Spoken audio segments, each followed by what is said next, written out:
हनुमान जी के परम भक्त संत सियाराम बाबा ने बुधवार मोक्ष एकादशी के दिन 94 वर्ष की आयु में तेली भट्टान स्थित आश्रम में देह त्याग दी।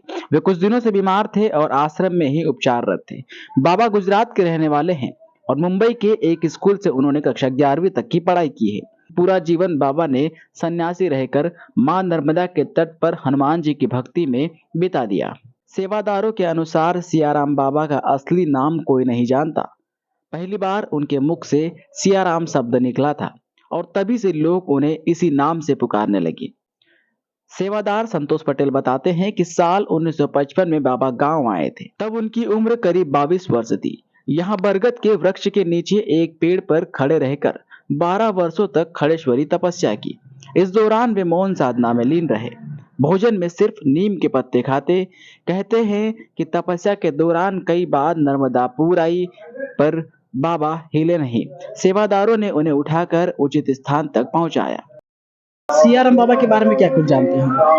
सियाराम बाबा के बारे में जहाँ तक जानना चाहता हूँ, क्योंकि मैं तो बहुत पहले से छोटा था, तो पैदा भी नहीं हुआ था, लेकिन जब थे मेरे पहले पिताजी थे या मेरे गांव के बुजुर्ग लोग थे, वो बताते थे कि जब बाबा जी पहले आए थे तो पीपल बड़ के पास खड़े थे, एक पेड़ पे खड़े रहे थे, नीम की पत्ती खाते थे। कम से कम 10 से 12 साल तक नीम की पत्ती खाते रहे। उसके बाद में मौन तोड़ के उन्होंने नाम जो करा है सियाराम, जब से उनको सियाराम के नाम से जानते हैं। बताते हैं बम्बई के रहने वाले थे, पढ़ाई वढ़ाई वहीं पर 11वीं तक पढ़े हैं बाबा? जी, बम्बई में पढ़ाई की थी। परिवार के बारे में बाबा कुछ बताते हैं? आप तो सही साथ में रहते हैं। पढ़े वो उनके बारे में वो जानकारी नहीं है। बाबा 22 साल की उम्र में आ गए थे और जब से यही हैं। वहीं राजेश बिरला बताते हैं कि कक्षा 11वीं पास करने के बाद बाबा ने पढ़ाई छोड़ दी। अपने गुरु के साथ मानसरोवर की यात्रा भी की। 5 वर्ष की इस यात्रा के बाद बाबा ने मां नर्मदा की परिक्रमा की।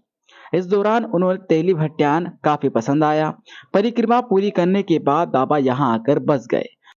उनका शरीर गुजरात का है, काठियावाड़ का, और बम्बई में पढ़ाई की थी और वहाँ से फिर 5 साल उन्होंने उनके गुरुजी के साथ में पूरे भारत भ्रमण किया है। मानसरोवर यात्रा भी की है उन्होंने और यहाँ पर 20 साल तक खड़े रहे, तपस्या की है और मौन भी रहे और रामायण का पाठ निरंतर चलता रहता है। हाँ, बूढ़े लोग जो बताए, पुराने लोग जो है वो बताते हैं ज़रूर कि बाबा जी खोपड़ी में रहते थे यहाँ पर और पानी यहाँ तक आ गया था और उसके बाद वो नाव वाला एक यहाँ पर रहता है, तो वो नाव वाला वो जैसे पानी आया तो उनको बाबा जी को उठाया तो झोपड़ी दे गई। गांव के ही कैलाश जाटव भी बताते हैं कि बाबा आजीवन एक लंगोट में रहे हैं। ठंड हो, बारिश हो या गर्मी हो, किसी भी मौसम में बाबा ने तन पर एक कपड़ा तक नहीं डाला।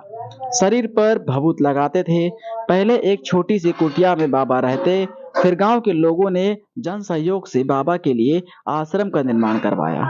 उम्र 10 साल बताता है, कोई कहते हैं कि 90 साल है, कोई 100। वास्तव में कितनी उम्र है? 94 वर्ष।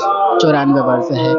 मतलब जो 1955 की बात सामने आती है कि 1955 बाबा यहाँ पर आए थे, वही बचपन से यही है बाबा। बाकी उनकी उम्र लोग झूठी बातें है कि 116, 110, वास्तविक 94 वर्ष। शरीर को देख करके ऐसा लगता बाबा हमेशा एक लंगोट में रहते हैं। बाबा एक ही लंगोट में थे, कोई सा भी मौसम हो। अच्छा बता, हनुमान जी के बड़े परम भक्त हैं। उनकी जो दिनचर्या है, चोला चढ़ाना नियमित रूप से जाते हैं, मां नर्मदा का दर्शन करना नियमित रूप से।